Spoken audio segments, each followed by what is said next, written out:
Fallout New Vegas starts with a gun to your head, a doctor's office, and a saloon. Your first introduction to any sort of civilization in the Zone in Stalker 2 is a radio transmission that the bar in Zalicia is fully stocked and open. When I entered my first peaceful settlement behind steel doors in Atomfall, I had a question gathering on my mind. There's going to be a bar here, isn't there? And what do you know, there was. I sauntered up to the pub landlord, was handed an ale I couldn't drink, and asked for some help. These are games I picked up at the start of this year, games I played because I wanted to play them. But I noticed another pattern. These open world, post-apocalyptic and dystopian games love to use bars. Prominently. When society has collapsed or when the world has fallen around you, there's going to be a bar to visit, apparently. So that led me to another question. Why open a bar at the end of the world?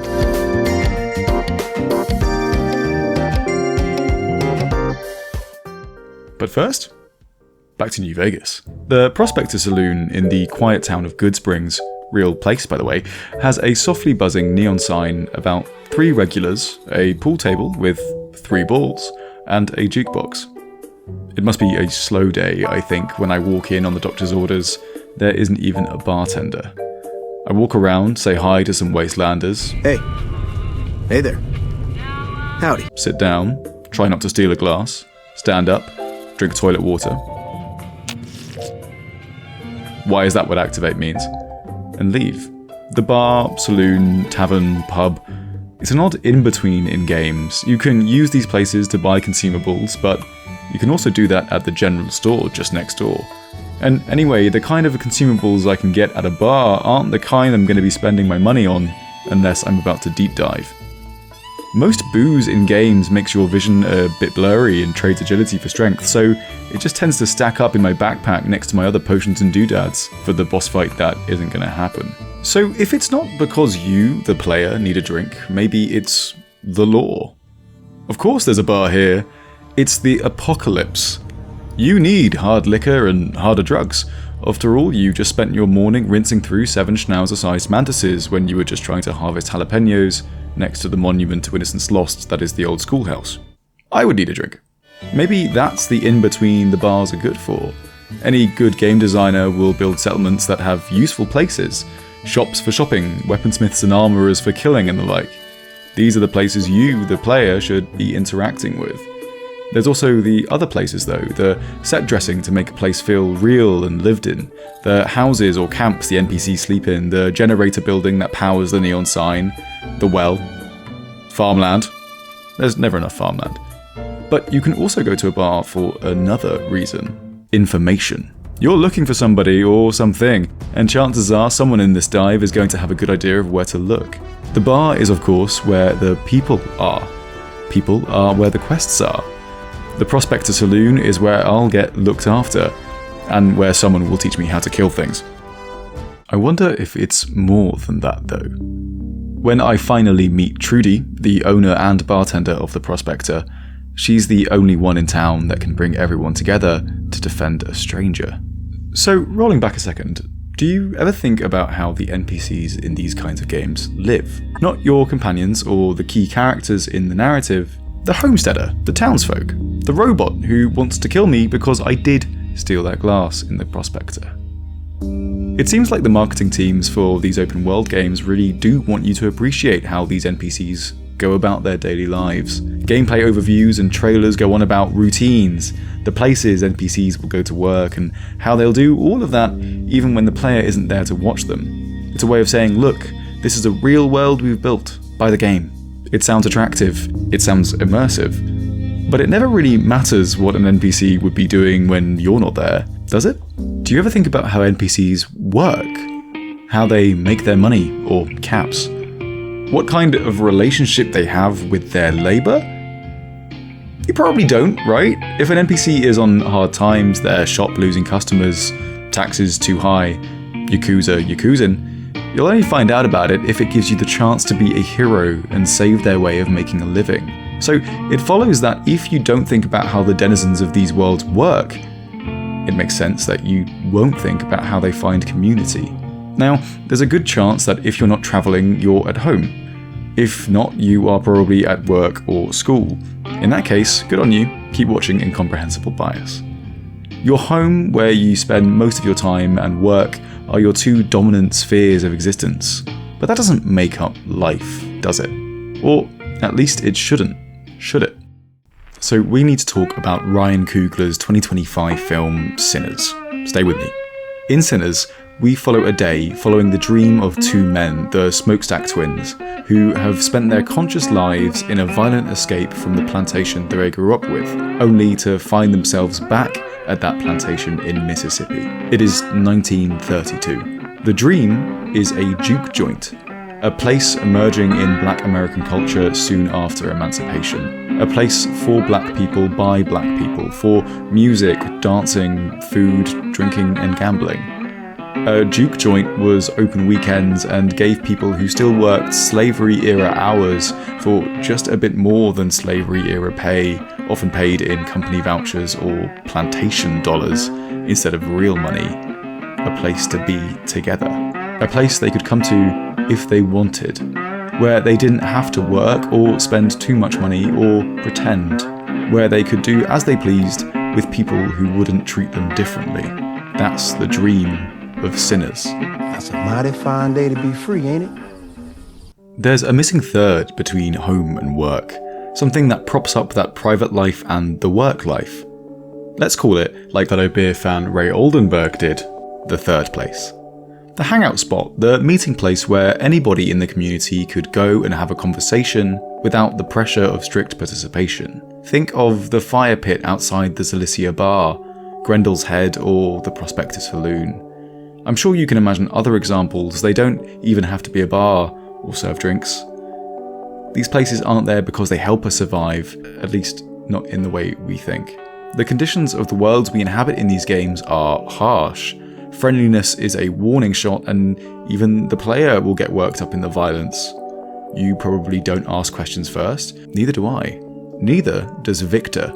It's these conditions that require the safety a third place offers. The hostility, the tyranny, a society lost to you means an enhanced sense of safety when the metal gates creak open and you're let into something that resembles home. That's it then. That's why there's always a bar in these games. In the apocalypse, people need a place where they can chill out and chat when all other structures fail them. When you finally get people together after these traumatic and civilization-fracturing events, people need a third place. That's what we need in the apocalypse. Luckily, that's something we only need to think about at the end of the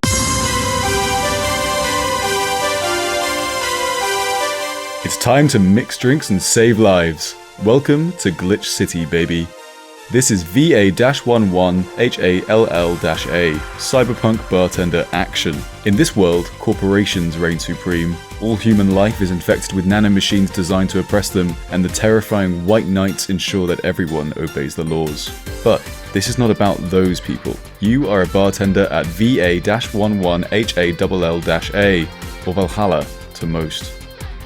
In Valhalla, the player's job, the gameplay loop, is to set the music each night and mix drinks. It's riveting. But that's not what Valhalla's about. Of course it isn't, it's about talking to people. The walls of Glitch City are crumbling, police and corporate tyranny is on the rise, terrorism is a daily threat to you and your friends' well-being, but the only reason you know any of that is because you check your phone once a day and listen to people in the bar. Jill, the player character, only occupies about 3 spaces in the game. Her room, the shop where she goes to buy things for that room, and the bar. Your customers are normal, journalists, mercenaries, robot sex workers, and talking dogs. Nearly every single one is a regular. They get to know you as you get to know them as you make their drinks. The people who work here and drink here care about the place. For some, it's all they have. Jill would probably have to admit that that's the case for her too. Valhalla is about paying attention. You listen carefully to what people say and what they order. If you listen well and you mix drinks you know your regular would enjoy but wouldn't ask for, you build the relationship. They start to notice things about you too. I think that's a part of what these places are for Valhalla is a third place where people can duck in from an ongoing terrorist attack to talk about how their day is going and what annoys them about their friends over a test tube beer. You learn about the horrors through the safe space of conversation. It's reassuring in the way that the frantic text posts on the websites Jill checks in her room never could be. It's as if the end of the world pauses every time you clock in. There's one mission in Cyberpunk 2077 that you can easily miss. When I finished the prologue to Cyberpunk with Jackie Welds dead next to me, sat in a limousine mixing the taste of the good life with the taste of blood, I made the split-second decision to send Jackie's body to his family. I forget about that decision. I roll around Night City doing gigs, killing anyone I'm told to, and I learn about the world. Its corporate wars, its ecological destitution, its apparent lack of anything resembling empathy. And then I get a call from Mama Wells, Jackie's mum. She runs a bar called El Coyote Coho. It's actually where I started my game. She's holding a memorial for Jackie at the Coyote and making an ofrenda, an offering for him. I go through Jackie's things for something to commemorate him and turn up to the Coyote. I'm not the only invitee. Gang members have arrived, ones who I, a few in-game days later, would probably gun down in the street. That's what Night City requires anyway. But here, that requirement was on pause. The sword everyone lives and dies by in Night City is sheathed, not in a church or a funeral parlour, in a bar, because that's where this community is. The bar I sat in when I started this playthrough, relocating broken fingers and talking shop, had become a place of ceremony. It had a holy quality in a desanctified city. At that point, the Coyote's function as a bar was entirely coincidental to the real business being done here. You know, IGN's walkthrough of this mission says it best. When you arrive, head inside and talk to Mama Wells. She'll offer you a beer. You can sit at the table with her and choose to drink the beer or not drink the beer. It matters not what you do. Night City carries on outside the Coyote, but when one person's world ends, it is the bar that gives respite. I think of Citizen Sleeper, where I awakened in a fragile body, my mind distanced from this mechanical form by the code and engineering of the corporation hell-bent on stealing me back. On the Eye, a space station far away from any memories of Earth. How well I eat and how I get the serum that delays my body's planned obsolescence rests on a dice roll. Roll badly, and the wrong set of circumstances could send me into oblivion. There's a lot of ways to make money on the Eye, at least in theory. Nothing is permanent, nothing guaranteed. No company would hire a refugee like me, and no one else can promise anything. Even when I can get work, my ability to control myself, the effort I can choose to exert, is taken away from me. Will has little to do with it. The risk in working wherever I can is that, on chance, I could get hurt and lose my ability to take the next gig. If I can't get money, I can't pay for the serum. It's the end of the world for me. Luckily, the Eye has places. Spots run by the people who own them, if own is the right word, where the work isn't easy but the cost of a bad roll won't send me careening into the coldness of space or in between the cracks of late stage capitalism. Cooperative kitchens and farms where my otherness doesn't put me at a disadvantage, where I learn the names of the people who make the food and I become one of those people. Places where if I have a bad day, I still survive. These are clandestine places. They are set up in full awareness of a corporate war in core sectors bleeding into this part of the galaxy. These are places set up on a ramshackle station, taking on refugees who will shortly have to learn that this refuge can only ever be temporary. They are set up knowing that they won't last. But despite that knowledge that everything on the Eye is only temporary, that it is in a real sense the end of the world, these places persist at any cost. Because they have to. Of course, achieving the dream isn't easy. It can't be. There are vampires, after all. The Duke is a place of spirits. For the celebrants, it's an exercise in spiritual and practical freedom. It's an experiment of a community that can, for a time, exist without the manufactured terror of Jim Crow. It is an exercise of pasts and futures unrealised. The reclaimed sawmill hosting this grand experiment burns down on the first night. It would never have lasted if not for the vampires themselves, products of generations of colonialism. It would have been the clan the next morning. The third place is a dangerous place to make, and an even harder one to protect. At the end of the world, it's hard to start a new one. But it isn't impossible, because it's always the end of the world, isn't it? We've come a long way from the Prospector Saloon in Goodsprings now. One of the 2 buildings in the town really run by anyone. I like to think that when the town was first resettled, that the Prospector was one of the first places they got running again. I also like to think that if another Great War broke out, if another bomb irradiated the town, the Prospector would come back in some form for the ones who endure and those who come after. Because how else would you endure? Once you realise that you are alive and that tomorrow will come, because it always does, you realise you need a place like this.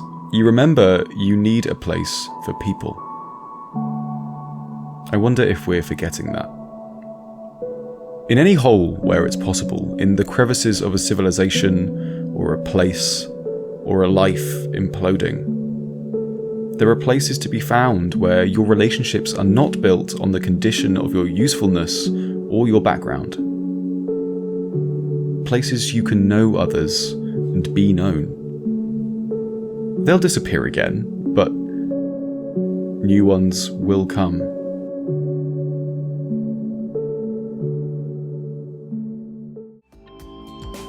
Hi, I'm Incomprehensible Bias. And hi, I'm also Incomprehensible Bias. Thank you so much for getting to the end of this video. We just wanted to take a moment and thank you all for everyone who's subscribed since the last video. We're sat now at 850 subscribers, and we really didn't think we could do it in such a few videos. Yeah, such a short amount of time. Such a short amount of time indeed. And so many comments. So many comments. It may look like we're not reading and commenting all of them, but I assure you we are, and we are definitely not AI. Yeah, please stop saying that. It hurts my feelings immensely. There's so much more to come. So if you want to like and subscribe, that'd be great. It'd be lovely to get to 1,000 soon. But in the meantime, we'll see you for the next one. See you for the next one. Stay safe. Bye!